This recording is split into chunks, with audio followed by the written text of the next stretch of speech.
जय श्री कृष्ण। आपके अपने भक्ति यूट्यूब चैनल मंत्रा पूजा में आप सभी का स्वागत है। आज की इस वीडियो में आप सभी सुनने वाले हैं पुरुषोत्तम मास की कथा का 21वां अध्याय। आप सभी का दिन शुभ और मंगलमय हो, इसी शुभकामना के साथ आज के अध्याय का शुभारंभ करते हैं। वाल्मीकि बोले, इसके बाद फिर प्रतिभा की अन्नलोतारण क्रिया करके प्राण प्रतिष्ठा करे, अन्यथा यदि प्राण प्रतिष्ठा नहीं करता है तो वह प्रतिमा धातु की ही कहीं जाएगी, अर्थात उसमें देवता का अंश नहीं होता। दाहिने हाथ से प्रतिमा को दोनों कपालों का स्पर्श कर हरि भगवान की उस प्रतिमा में प्राण प्रतिष्ठा अवश्य करें। प्रतिमाओं में प्राणों की प्रतिष्ठा न करने से सुवर्ण आदि का भाग पूर्व के समान ही रहता है, उनमें देवता वास नहीं करते। हे पार्थिव, दूसरे देवताओं की प्रतिमाओं में भी देवत्व सिद्धि के लिए प्राण प्रतिष्ठा करनी चाहिए। पुरुषोत्तम भगवान के बीज मंत्र से और तद विष्णु परम सदा इस मंत्र से करना चाहिए। मंत्र वेता उसी प्रकार प्रतिमा के हृदय पर अंगुष्ठ निरंतर रहकर हृदय में भी इस मंत्रों में से प्राण प्रतिष्ठा को करे। इस प्रतिमा में प्राण प्रतिष्ठित हो, इस प्रतिमा में प्राण चलायमान हो, इस प्रतिमा की पूजा के लिए देवत्व प्राप्त हो। स्वाहा। इस तरह यजुर मंत्र को कहता हुआ मूल मंत्रों से, अंग मंत्रों से, वैदिक मंत्रों से और सर्वत्र प्रतिमाओं में प्राण प्रतिष्ठा को करे, अथवा अच्छी तरह चतुर्थी नाम मंत्रों से स्वपद अंत में हाथ जोड़कर तदत देवताओं का अनुसरण करता है, प्राण प्रतिष्ठा को करे। इस प्रकार प्राणों की प्रतिष्ठा करके श्री पुरुषोत्तम का ध्यान करें। श्री वत्स चिन्ह से चिन्हित वक्ष स्थल वाले शांत नील कमल के दल के समान छवि वाले 3 जगहों से टेढ़ी आकृति होने से सुंदर और राधा के सहित पुरुषोत्तम भगवान का ध्यान करें। देश काल को कहकर संकल्प करके नियम में स्थित होकर मौन होकर पवित्र होकर स्व उपचार से पुरुषोत्तम भगवान का पूजन करें। हे देव, हे देवेश, हे श्री कृष्ण, हे पुरुषोत्तम, राधा के साथ आप यहाँ मुझसे दिए हुए पूजन का ग्रहण कीजिए। श्री राधिका सहित पुरुषोत्तम भगवान को नमस्कार है, ये कह के आह्वान करे। हे देव, देवेश, हे पुरुषोत्तम, अनेक रत्नों से युक्त अर्थात जटित और कार्त स्वर अर्थात स्वर्ण से विभूषित इस आसन को ग्रहण करें। इस तरह के आसन समर्पण करें। गंगा समस्त तीर्थों से प्रार्थना पूर्वक लाया हुआ यह सुख स्पर्श वाला जल पाक के लिए ग्रहण करें। इस प्रकार के पाक समर्पण करें। हे हरे, गोपिकाओं के आनंद के लिए महाराज नंद और गोप के घर में प्रकट हुए आप राधिका के साथ सहित मेरे दिए हुए अग्र को ग्रहण करें, ये कहकर अग्र समर्पण करें। हे ऋषिकेश अर्थात हे विश्री के मालिक, हे पुराण पुरुषोत्तम, अच्छी तरह से लाया गया और स्वर्ण के कलश में स्थित गंगाजल से आप आचमन करें, ये कहकर आचमन समर्पण करें। हे हरे, मेरे से लाए गए पंचामृत में राधा सहित जगत के धाता आपके पूजित होने पर अर्थात आपके पूजन से मेरे कार्य सिद्ध हो को प्राप्त हो। हे राधिका के आनंद दाता, दूध, दही, घोका, घृत, शहद और चीनी इन द्रव्यों को ग्रहण करें, ये कहकर पंचामृत से स्नान समर्पण करें। हे नाथ योगेश्वर, देव गोवर्धन पर्वत को धारण करने वाले योगियों के स्वामी आनंद गोविंद भगवान को नमस्कार है। हे कृष्ण, गंगा जल के समान नदी तीर्थ का मेरे से दिया गया ये जल नंद का आनंद देने वाले आप इसको ग्रहण करें, ये कहकर फिर स्नान समर्पण करें। हे देव, समस्त कार्यों की सिद्धि के लिए इन 2 पीताम्बरों को भक्ति के साथ मैंने निवेदन किया है। हे सूर्य स्तंभ आप ग्रहण करें, ये कहकर वस्त्र समर्पण करें और वस्त्र धारण करने के बाद आचमन देव। हे दामोदर, आपको नमस्कार है, इस भवसागर से मेरी रक्षा करें। हे पुरुषोत्तम, उत्तरी वस्त्र के साथ जनेऊ को आप ग्रहण करें, ये कहकर जनेऊ समर्पण करें और आचमन देवे। हे श्रेष्ठ, अत्यंत मनोहर सुगंधित दिव्य श्रीखंड चंदन विलेपन आपके लिए है, इसको ग्रहण करें, ये कहकर चंदन समर्पण करें। हे श्रेष्ठ, केसर सगे हुए शोभामान अक्षतों की भक्ति से मैंने निवेदन किया है, पुरुषोत्तम आप ग्रहण करें, ये कहकर अक्षत समर्पण करें। हे प्रभु, मैं मालती आदि सुगंधित पुष्पों को आपके पूजन के लिए लाया हूँ, आप इनको ग्रहण करें, ये कहकर पुष्प समर्पण करें। इसके बाद अंगों का पूजन करें। नंद यशोदा के पुत्र कैशी दैत्य को मारने वाले, पृथ्वी के भार को उतारने वाले, अनंत विष्णु रूप धारण करने वाले प्रभु अनिरुद्ध, श्रीकंठ, शकलाशस्त्र द्रक, वाचस्पति, केशव और शर्मा इन नामों से पैर, गोलफ, जान, जगन, कटी, मेड, नाभि, हृदय, कंठ, बाहु, मुख, नेत्र, सिर और सर्वांग का पुष्पों को हाथों से लेकर इस प्रकार पूजन करें। फिर चतुर्थ, केशव आदि नाम मंत्रों से एक एक पुष्प हाथ से लेकर पुरुषोत्तम भगवान का पूजन करें। दिव्य वनस्पतियों के रस से बना हुआ गंध से युक्त उत्तम गंध समस्त देवताओं को सूंघने के योग्य ये धूप है, इसको आप ग्रहण करें। ये कहकर धूप समर्पण करें। हे भगवान, आप समस्त देवताओं की ज्योति हैं, तेजों में उत्तम तेज है। आत्म ज्योति के परम धाम पर ये दीप आप ग्रहण करें। ये कहकर दीपक समर्पण करें। हे देव, नैवेद्य को ग्रहण करें और मेरी भक्ति को अचल करें। इच्छा अनुकूल वर को देवें, देव और परलोक में उत्तम गति को देवें। ये कहकर नैवेद्य समर्पण करें, मध्य में जल समर्पण करें और आखिर में आचमन जल को देवें। हे ऋषिकेश, त्रिलोक्यों के व्याधियों में शमन करने वाले छिद्र से स्वर्ण के कलश में गंगाजल को लाया हूँ, इस जल से आप आचमन करें। ये कहकर आचमन देवें। हे देव, मैंने इस फल को आपके समान स्थापित किया है, इसलिए मेरे को जन्म जन्म में सुंदर फलों की प्राप्ति हो। ये कहकर श्रीफल अर्थात बेल समर्पण करें। हे देव, हे परमेश्वर, गंध कपूर से युक्त कस्तूरी आदि से सुवासित इस क्रोध वर्तन अर्थात हाथ की शुद्धि के लिए उपटन को ग्रहण करें। ये कहकर क्रोध वर्तन समर्पण करें। हे देव, सुपारी से युक्त कपूर सहित मनोहर भक्ति से दिए गए इस तांबुल को ग्रहण करें। ये कहकर तांबुल समर्पण करें। ब्रह्मा के गर्भ में स्थित अग्नि के बीच अनंत पुण्य के फल को देने वाला स्वर्ण आप ग्रहण करें और मेरे लिए शांति को देवें। ये कहकर दक्षिणा समर्पण करें। शरद काल में होने वाले कमल के समान श्याम 3 जगहों से टेढ़े होने से सुंदर आकृति वाले देवेश राधा के सहित हरि भगवान की आरती करता हूँ। ये कहकर निराजन समर्पण करें। हे जगन्नाथ, रक्षा करो, रक्षा करो। हे त्रिलोक के नायक, रक्षा करो। आप भक्तों पर कृपा करने वाले हैं और मेरी प्रदक्षिणा को ग्रहण करें। ऐसा कहकर प्रदक्षिणा समर्पण करें। यज्ञेश्वर देव, यज्ञ के कारण यज्ञों के स्वामी गोविंद भगवान को नमस्कार है। ये कहकर मंत्र पुष्पांजलि समर्पण करें। विशेषकर विश्व रूप इसके उत्पन्न करने वाले और विश्वास के सानाथ गोविंद भगवान को नमस्कार है। ये कहके नमस्कार समर्पण करें। मंत्रहीनम क्रियाहीनम, इस मंत्र से पुरुषोत्तम भगवान को क्षमापन समर्पण करके संवाद नाम मंत्रों से प्रतिदिन तिल से हवन करें। पुरुषोत्तम मास पर्यंत ग्रहित का अखंड दीप समस्त फल की सिद्धि के लिए है और पुरुषोत्तम भगवान के प्रति अर्थ समर्पण करें। यस समृत्या चे नामो कथ्या तपा यज्ञ क्रियादशु, इस मंत्र से जनार्दन भगवान को नमस्कार करके ब्रह्मदाता कुर्ताम करम, इस मंत्र से जो कुछ कमी रह गई हो उसकी संपूर्ण करके सुख पूर्वक रहें।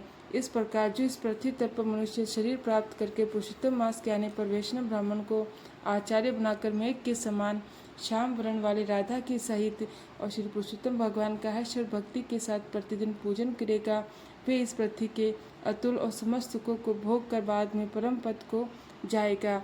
इति श्री भेद नारदनीय पुराण पुरुषोत्तम मास महात्म के 21वां अध्याय। बोलिए श्री पुरुषोत्तम भगवान की जय।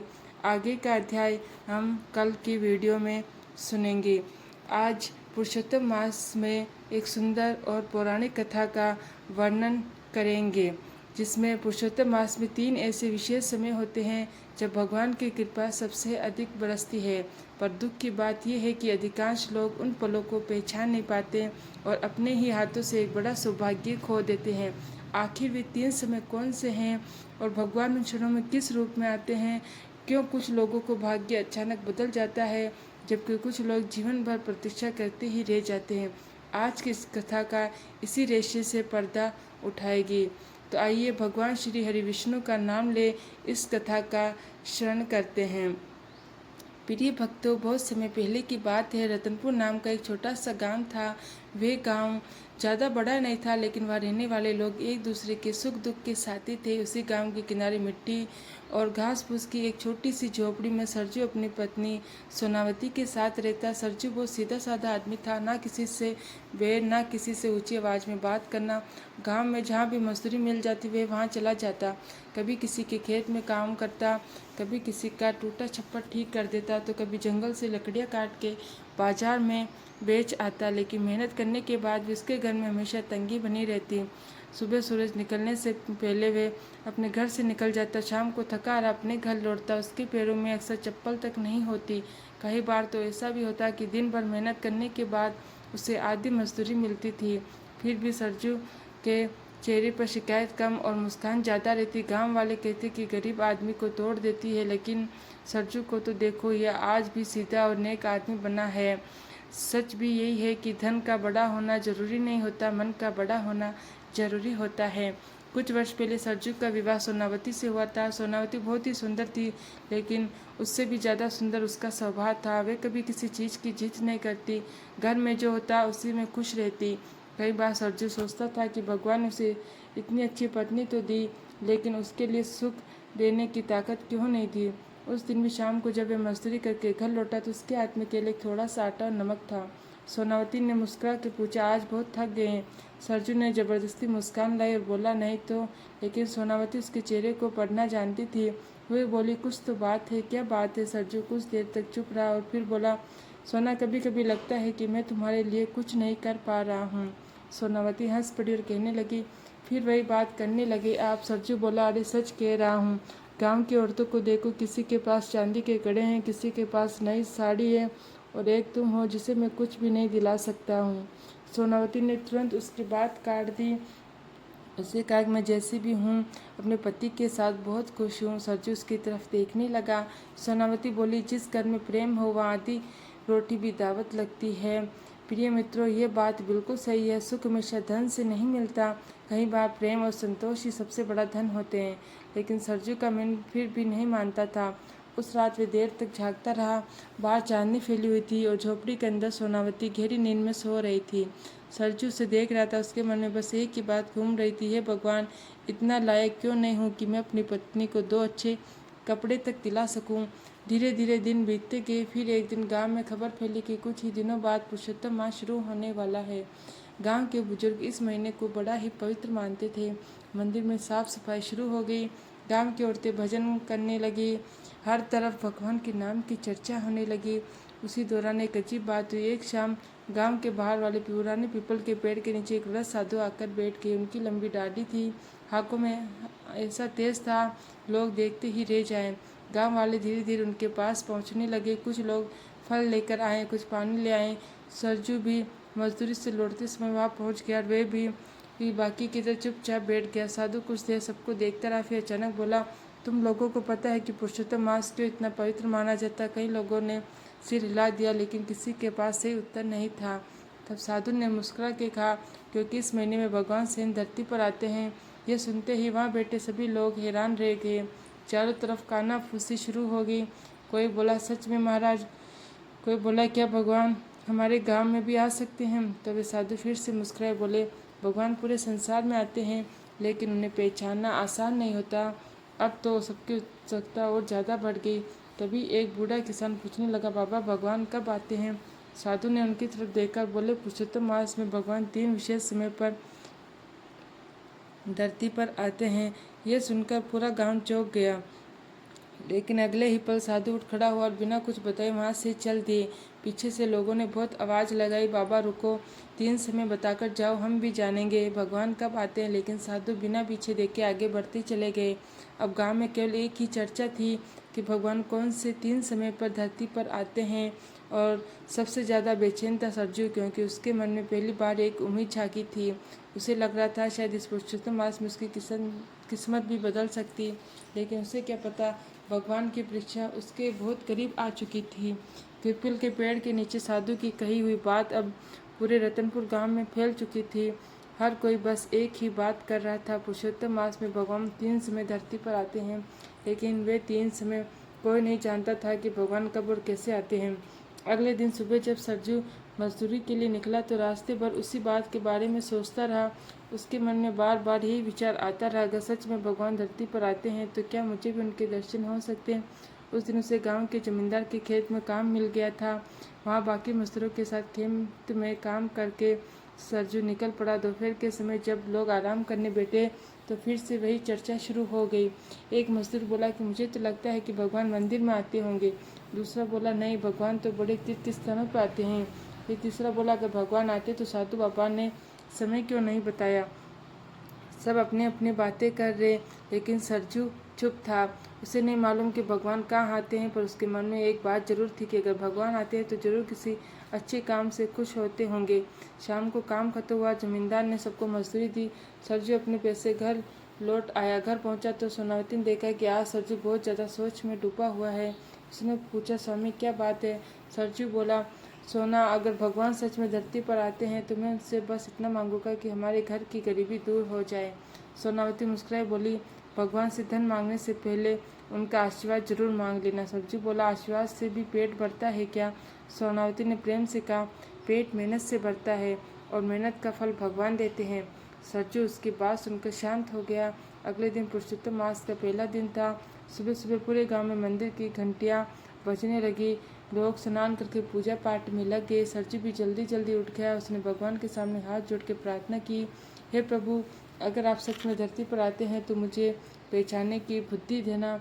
इसके बाद वे मजदूरी की तलाश में गांव से बहुत दूर निकल गया। दूसरी जगह गया, वहाँ काम अगले दिन से शुरू होना था। तीसरी जगह गया, वहाँ भी निराशा ही मिली। दोपहर तक उसके हाथ में कोई काम नहीं था। उसने सोचा कि जंगल से लकड़ियाँ काट कर बेच देता हूँ, कम से कम शाम तक 2 वक्त की रोटी का इंतजाम तो हो जाएगा। ये सोचकर वह जंगल की तरफ चल पड़ा। जंगल में घूमने के बाद उसने लकड़ियाँ इकट्ठी करनी शुरू कर दी। सूरज धीरे धीरे ऊपर चढ़ गया था। गर्मी भी बहुत ज़्यादा बढ़ रही थी। कुछ देर बाद वह पेड़ के नीचे बैठ गया। उसके पास सोनावती की दी हुई 2 मोटी मोटी रोटियाँ और थोड़ा सा गुड़ था। वे खाना निकाल ही खा रहा था, तभी उसकी नज़र सामने पड़ी। थोड़ी दूर पर एक बूढ़ा आदमी बैठा था। उसके कपड़े फटे हुए थे, चेहरा कमज़ोर लग रहा था। ऐसा लग रहा था जैसे कई दिनों से उसे ठीक से भोजन तक नहीं मिला हो, पर उसका शरीर पूरा एकदम सूखी हड्डी की तरह था। बूढ़ा आदमी बड़ी उम्मीद से सरजू की तरफ देख रहा था। सरजू कुछ क्षण तक उसे देखता रहा, फिर उसने अपनी रोटियों की तरफ देखा और बस ये खाना उसके पास था। अगर ये उसे दे देता तो खुद भूखा रह जाएगा, पर उसके मन में एक पल के लिए दुविधा पैदा हो गई। अगले ही पल अपनी माँ की कही हुई बात याद आई, बेटा, भूखे को भोजन खिलाना सबसे बड़ा पुण्य हुआ। सरजू तुरंत उठा, वे बूढ़े आदमी के पास पहुंचा, फिर बोला, बाबा, लगता है आपको बहुत भूख लगी। बूढ़े आदमी ने कमज़ोर आवाज़ में कहा, बेटा, कल शाम से मैंने कुछ नहीं खाया। सरजू ने बिना कुछ सोचे समझे अपनी दोनों रोटियां और सारा गुड़ उसके सामने रख दिया। सरजू मुस्कुराए बोला, मैं बाद में खा लूँगा बाबा, पहले आप प्रेम से भोजन करिए। इतना सुनते ही बूढ़े के चेहरे पर जान से आ गई। खाना खत्म होने के बाद सरजू के सिर पर हाथ रखा, बोला, बेटा, भगवान तुम्हारा भला करे। सरजू मुस्कुरा कर वापस अपनी जगह पर आ गया। उसके पास खाने के लिए कुछ भी नहीं था, लेकिन मन में अजीब सी शांति थी। कहा भी गया है कि दान कभी धन देकर नहीं, मन देकर किया जाता है। जिसके पास कम होता है उसका दिया हुआ भी भगवान बहुत बड़ा मानते हैं। कुछ देर बाद सरजू फिर से लकड़ियाँ इकट्ठा करने के लिए लग गया। शाम होने तक उसने अच्छी खासी लकड़ियाँ जमा कर ली। उसे मालूम नहीं था कि आज तो बूढ़ा उस जंगल में मिला था, वह कोई साधारण व्यक्ति नहीं था। उससे भी बड़ी बात उसे बिल्कुल पता नहीं थी कि भगवान की पहली परीक्षा शुरू हो चुकी थी। उधर उसी समय गांव के बाहर पीपल के पेड़ के नीचे वे रेशमी साधु फिर से दिखाई दिए। इस बार उनके चेहरे पर एक गहरी मुस्कान थी, मानो वे किसी बात से प्रसन्न हो गए। तो जंगल में मिले उस बूढ़े आदमी को अपनी सारी रोटियां देकर सरजू शाम को घर लौट आया। दिन भर उसने कुछ भी नहीं खाया था, लेकिन उसके मन में कोई पछतावा नहीं था। वह झोपड़ी में पहुंचा तो सोनावती ने देखा उसके चेहरे पर थकान तो है, मगर किसी बात की संतुष्टि भी है। उसने पूछा, आज खाना खाया था कि नहीं। सरजू थोड़ा मुस्कुराया बोला, सोना, मैंने खाना नहीं खाया। सोनावती चौंक गई, बोली, क्यों नहीं खाया। तब सरजू ने जंगल वाली सारी बात सोनावती को ध्यान से सुना दी। इतना सुनते ही सोनावती बोली, आपने बहुत अच्छा किया। भूखे को भोजन खिलाने से बड़ा कोई धर्म नहीं होता है। सरजू ने लंबी सांस ली, अपनी पत्नी से बोला, पता नहीं क्यों सोना, उसे देख के ऐसे लगा जैसे उसने खाना खिलाना बहुत जरूरी था। तो भक्तों, ये बात याद रखने वाली है, जिस सेवा में कोई स्वार्थ न हो वे सच्ची सेवा कहलाती है। उस रात दोनों ने साधारण भोजन किया और दोनों सो गए। अगले दिन सूरज निकलने से पहले ही सरजू उठ बैठा हुआ और पुरुषोत्तम वहाँ चल रहा था, इसलिए गांव में हर तरफ पूजा पाठ का माहौल था। लेकिन सरजू के लिए सबसे ज़रूरी बात थी मजदूरी। अगर काम नहीं करेगा तो चूल्हा कैसे जलेगा। वो जल्दी से तैयार होकर गांव के बाहर निकल गया। उसी दिन उसे पास के गांव में किसान के खेत पर कुछ काम मिल गया। किसान अच्छा आदमी था। उसने सरजू को और दूसरे मजदूरों को खेत की मेड़ ठीक करने का काम दिया। सरजू पूरी मेहनत से काम करने लगा। धीरे धीरे सूरज सिर पर चढ़ा। गर्मी बहुत तेज हो गई। दोपहर तक सभी मजदूर थक चुके थे। सभी लोग बड़े बरगद के पेड़ के नीचे बैठकर आराम करने लगे। किसान ने सबके लिए पानी का इंतजाम भी किया। कुछ देर आराम करने के बाद सरजू ने देखा कि कच्चे रास्ते पर एक साधु धीरे धीरे चलता आ रहा। कदम लड़खड़ा रहे हैं। चेहरा पसीने से भीगा हुआ लग रहा था, जैसे बहुत दूर से पैदल चल के आया हो। साधु एक पेड़ के पास पहुंचा। उसने आसपास बैठे लोगों की तरफ देखा, फिर धीमा आवाज में बोला, बेटा थोड़ा पानी मिल जाएगा क्या। मजदूरों ने उनकी तरफ देखा जरूर, लेकिन फिर अपने काम में लगे। कोई बोला पानी तो बस हमारे लिए ही है। कोई बोला आगे गांव है वहाँ पी लेना। साधु चुप हो गया। उसके आंखों से थकान साफ दिखाई दे रही थी। सरजू ये सब देख रहा था। उसने बिना एक पल गंवाए अपना घड़ा उठाया और साधु के पास पहुंचकर कहा, पापा लीजिए पानी पी लीजिए। साधु ने घड़ा हाथ में लिया और धीरे धीरे पानी पी लिया। ऐसा लग रहा था जैसे उसे इस पानी की बेहद जरूरत थी। फिर उसने सरजू की तरफ देखा और कहा, बेटा तुमने मेरी बहुत बड़ी मदद की है। सरजू मुस्कुराया, कहा, पापा इसमें मदद कैसी, प्यासों को पानी देना तो इंसानियत है। साधु कुछ क्षण तक उसे देखता रहा, फिर बोला, हर आदमी ऐसा नहीं सोचता है। लेकिन जाते जाते उसने एक बार पीछे मुड़कर जरूर देखा और उसके चेहरे पर एक रहस्यमय मुस्कान थी। सरजू को कुछ अजीब सा महसूस हुआ, लेकिन उसे ज़्यादा ध्यान नहीं दिया। उसने पानी पिलाने के बाद फिर से अपने काम में लग गया। शाम होते उसने पूरी मेहनत की। मजदूरी मिली तो वह घर लौट के आया। रास्ते में उसे गांव के कुछ लोग मिले। वे उस रहस्यमय साधु की बात कर रहे थे जो कुछ दिन पहले पीपल के पेड़ के नीचे मिला था। एक आदमी बोला, अजीब बात है, वो साधु फिर दिखाई दिया था। दूसरा बोला, हाँ लेकिन वो किसी को कुछ बताता नहीं है। तीसरा बोला, मुझे तो लगता है उसे उन 3 रहस्यों का समय पता है। सर जो चुपचाप उनकी बातें सुनता रहा। उसके मन में भी यही प्रश्न था कि आखिर कौन से 3 समय पर धरती पर आते हैं भगवान। घर पहुंचकर उसने सोनावती को दिन भर की सारी बातें बताई। भगवान को मंदिर में ढूंढने से पहले इंसानों में ढूंढना चाहिए। सरजू बोला, तुम भी वही बात करती हो जो गांव के बुजुर्ग करते हैं। सोनावती हंस पड़ी, क्योंकि बात तो सही है। उसने कहावत है, पेड़ अपने फल खुद नहीं खाते और नदियाँ अपना पानी खुद नहीं पीती। जो दूसरों के काम आए वही सच्चा पुण्य कमाते हैं। सरजू उसकी बात सुनकर सोच में पड़ गया। उसे पता नहीं था कि पिछले 2 दिनों में वह जो काम कर चुका वही उसकी जिंदगी की सबसे बड़ी परीक्षा का हिस्सा है। उसे नहीं मालूम था कि जंगल का वे भूखा बूढ़ा और आज का वो प्यासा साधु दोनों साधारण घटनाएं नहीं थी। उसी रात गांव के बाहर पीपल के पेड़ के नीचे फिर से वह रहस्यमय साधु बैठा तो उसने आसमान की तरफ देखा, फिर धीरे से मुस्कुराया, बोला, पहली परीक्षा पूरी हुई, दूसरी भी पूरी हुई, लेकिन तीसरी परीक्षा बाकी है। परीक्षा सरजू की जीवन की दिशा बदलने वाली थी। प्रिय मित्रों, सरजू को बिल्कुल भी अंदाजा नहीं था कि पिछले 2 दिनों में उसने जो छोटे छोटे काम किए वही उसके जीवन की सबसे बड़ी परीक्षा का हिस्सा थे। वह तो बस यही सोच रहा था कि पुरुषोत्तम मास में भगवान के दर्शन कैसे होंगे। अगले दिन सुबह फिर वह मजदूरी की तलाश में निकल पड़ा, लेकिन इस बार सिर्फ निराशा ही हाथ लगी। दोपहर तक घूमते घूमते वे थक गया। उसने सोचा जंगल में कुछ लकड़ियाँ काट लेता, कम से कम शाम को बेचकर घर खर्च तो चल जाएगा। उस दिन आसमान में बादल छाए हुए थे, हवा भी बहुत तेज चल रही थी। सरजू जंगल में पहुंचा और समय का पता ही नहीं चला। धीरे धीरे शाम होने लगी, सूरज ढलने लगा और चारों तरफ अंधकार छाने लगा। सरजू ने लकड़ियों का गट्ठर बांधा और गांव की तरफ निकल पड़ा। रास्ता बड़ा ही सुनसान था। जंगल और गांव के बीच एक कच्ची पगडंडी थी जहां शाम के समय बहुत कम लोग आते जाते। सरजू तेज कदमों से चलता रहा। किसी की रोने की आवाज़ सुनाई दी। वे रुक गए। उसने ध्यान से सुना कि आवाज़ के पास की झाड़ियों की तरफ से आ रही थी। सरजू धीरे धीरे उधर बढ़ा। झाड़ियों के पास पहुंचकर उसने देखा कि एक बूढ़ा यात्री जमीन पर बैठा हुआ है। उसके कपड़े धूल से भरे हुए थे, चेहरे पर डर साफ दिखाई दे रहा था। सरजू ने पूछा, बाबा क्या हुआ। तब बूढ़े आदमी ने कांपती आवाज़ में कहा, बेटा मैं बड़ी दूर गांव से जा रहा हूँ, रास्ता भटक गया हूँ। सरजू ने देखा कि बूढ़े के पैर के सचमुच सूजा हुआ है। कुछ क्षण के लिए सरजू सोच में पड़ गया था। अगर वे यहाँ रुकता तो गांव पहुंचने में देर हो जाएगी। सोनावती चिंता करेगी, ऊपर से रात भी होने वाली थी। लेकिन अगले ही पल उसके मन में अगर आज इसे छोड़कर चला गया तो सारी उम्र पछतावा रहेगा। फिर ये वक्त तो कहा भी गया है कि मुसीबत में साथ देने वाला ही सच्चा इंसान कहलाता है। सरजू तुरंत झुक गया। उसने बूढ़े आदमी से कहा, चलिए बाबा, मैं आपको छोड़ आता हूँ। बूढ़ा आदमी हैरान रह गया, लेकिन बेटा तुम्हें देर हो जाएगी। सरजू मुस्कुराए बोला, देर हो जाएगी तो हो जाए, लेकिन आपको यहाँ मैं अकेले नहीं छोड़ सकता हूँ। वह अपनी लकड़ियों का गट्ठा नीचे रखा और फिर बूढ़े आदमी को सहारा देकर खड़ा किया। धीरे धीरे दोनों चलने लगे। रास्ता आसान नहीं था। बूढ़े को दर्द हो रहा था। कई बार वे लड़खड़ाया, लेकिन सरजू ने उसे गिरने नहीं दिया। लगभग 1 घंटे के बाद वे जंगल के बाहर पहुंच गए। तब बूढ़े आदमी के सामने गांव की तरफ इशारा किया और बोला, बेटा, मेरा घर उसी गांव में है। सरजू ने उसे लेकर वहां पहुंचा दिया। गांव के बाहर कुछ लोग खड़े थे। जैसे उन्होंने बूढ़े को देखा तो दौड़ते हुए आए गए। सब उसके परिवार वाले थे। वे बूढ़े को खोज रहे थे। उसे सुरक्षित देखकर सबकी आंखों में खुशी आ गई। आदमी ने सरजू से कहा, भैया, आपका बहुत बड़ा उपकार किया हमारे ऊपर। दूसरा बोला, अगर आप नहीं मिले होते तो पता नहीं आज क्या होता। लेकिन सरजू ने सिर झुकाया, मैंने तो अपना बस फर्ज निभाया है। उसकी आंखों में अजीब सी चमक थी। वे बोला, बेटा, भगवान तुम्हें बहुत बड़ा फल देंगे। सरजू मुस्कुरा दिया, फिर बिना कुछ कहे अपने गांव की तरफ चल पड़ा। सोनावती दरवाजे पर खड़ी उसका इंतजार कर रही थी।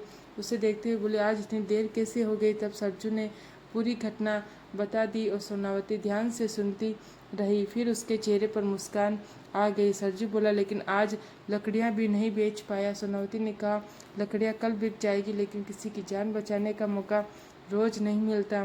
प्रिय मित्रों, ये बात बिल्कुल सच भी है। धन दोबारा कमाया जा सकता, लेकिन किसी जरूरतमंद की मदद करने का अवसर बार बार नहीं मिलता। उस रात दोनों खाना खाकर सो गए। लेकिन उसी रात गांव के पार पुराने पीपल के पेड़ के नीचे एक अद्भुत घटना घटी। रहस्यमय साधु वहां बैठा हुआ था। अचानक उसके सामने 3 प्रकाश के पुंज प्रकट हुए। कुछ देर बाद भी प्रकाश पुंज फिर से गायब हो गए। साधु के चेहरे पर संतोष दिखाई दिया। उसने आंखें बंद की और धीरे से कहा, 3 परीक्षाएं पूरी हो गई। भूखे को भोजन, प्यासे को पानी और ईसाई को सहारा। सरजू ने तीनों में सफलता पा ली। लेकिन प्रिय भक्त, अभी तक सरजू को इस बात की भनक तक नहीं थी। उसे पता नहीं था कि जिस 3 लोगों को उसने सहायता की है, उसके पीछे एक बहुत बड़ा रहस्य छिपा हुआ है।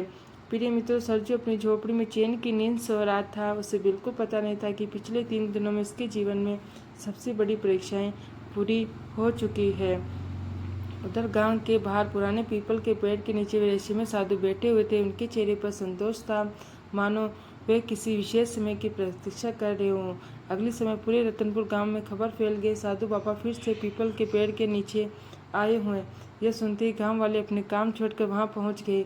सरजू भी सोनावती के साथ वहां पहुंच गया। सबके मन में एक ही प्रश्न था, पुरुषोत्तम मास में भगवान किस समय 3 समय धरती पर आते हैं। कई दिनों से ये रहस्य में पूरे गांव को बेचैन किए हुए था।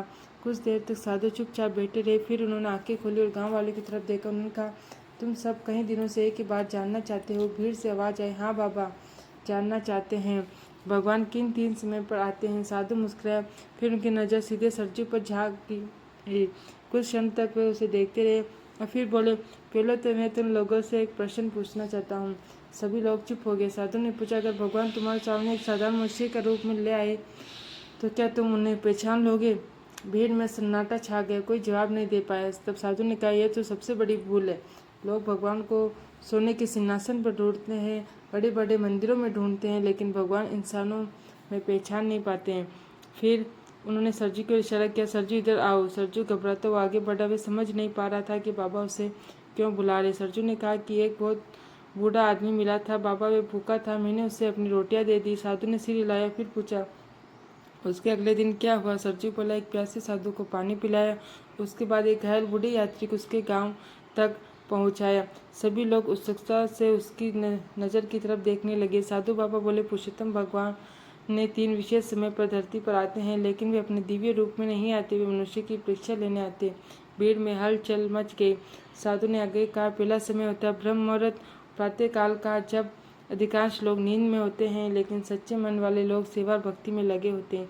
दूसरा समय होता है दोपहर का समय, जब भगवान ये देखते हैं कि मनुष्य अपने सुख के किसी जरूरतमंद को याद रखता है या नहीं।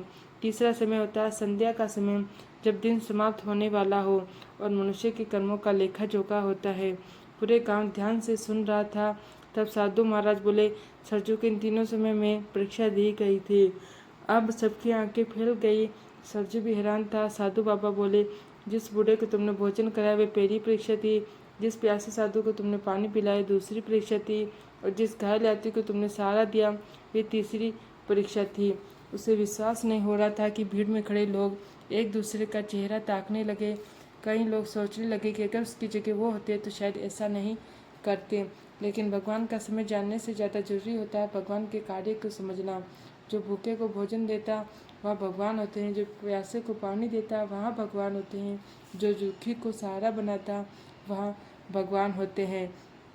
प्रिय भक्तों, ये सुनकर वहाँ खड़े लोग कहीं आंखों में आंखें भर आई, क्योंकि वे समझ चुके भगवान को देखने से पहले भगवान जैसा व्यवहार करना जरूरी है। फिर साधु ने सरजू से कहा, बेटा तुमने सेवा की लेकिन बदले में कुछ मांगा नहीं, इसलिए भगवान तुमसे प्रसन्न है।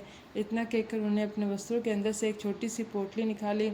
पोटली सरजू के हाथ में रखी। उसने आदरपूर्वक पोटली ले ली। इसके बाद साधु उठे और वहाँ से चले गए।